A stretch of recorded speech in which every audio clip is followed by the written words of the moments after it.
Welcome to a game that has taken the gaming community by storm. What is arguably the best FPS game currently available, a game played by all, and a game that made people enjoy FPS games once more. This is the finals. Now, unless you're living underneath a rock, I'm sure you've heard of the finals before. A game that hit the ground running last year straight from its release date. The finals is a free-to-play first-person shooter developed and published by Embark Studios. The game focuses on intense gameplay on maps with destructible environments, where players are encouraged to use dynamic environment to their own advantage and create their own playstyle. Now, Embark Studios are a newish company located in Stockholm, Sweden, and their claimed mission is to blur the line between playing and making games. Which sounds a bit strange, but I get what they're going for. Another game you might have heard of being developed by Embark is Ark Raiders, another free-to-play game that is more of an extraction shooter rather than an FPS. The studio took inspiration from all the famous Hunger Games and Gladiator movies, which explains why the core game is more of a TV show for people to watch us fight for money. The general basics of the game is that there are 4 squads built up of 3, with each team fighting to open vaults and transport them to the cash out locations. Kind of like an alternate version of Capture the Flag. The game has 3 classes, being light, medium, and heavy, each having their own unique weapons, abilities, and playstyles. And without too much explanation, light has the least amount of health but most maneuverability, and the heavy has the most amount of health and least amount of maneuverability, placing medium in between both categories.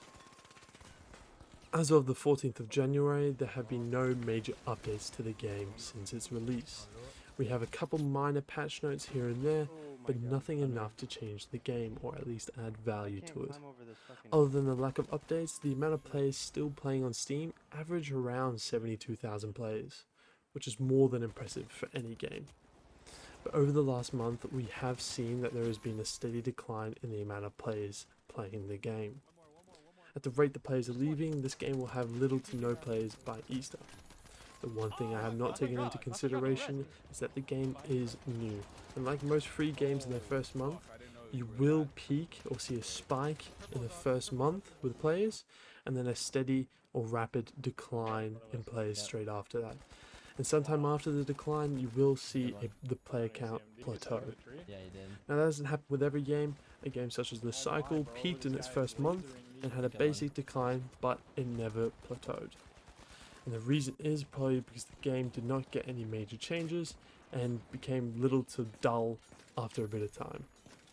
That being said, The Cycle isn't the best example to compare it to, as they are different games entirely, but it's the most recent successful free-to-play game that has reached the numbers the finals has. And unlike The Cycle though, the finals is a fairly unique game. When I first played the finals, it reminded me of a game long ago, Radical Heights. Granted, it didn't hit the same heights as the finals did, but it had that same feeling. The basics of the game was Battle Royale, but like the finals, the goal was to collect the most money or amount of cash and become the most rich and famous. And the game was centered around being like a game show for people to watch you fight for money, just as finals is. Now, if I was to say finals took inspiration from this long forgotten game, I would probably be wrong. The similarities are uncanny. And not only the concept of the game, but the overall feel, like the soundtrack or even the gunfights feel similar. That being said, Radical Heights did fail miserably.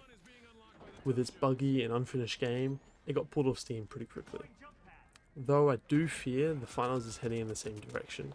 Even though it has a large community behind it, there are currently annoying bugs causing it to be crash or be kicked out of games, and there is some unbalanced gameplay.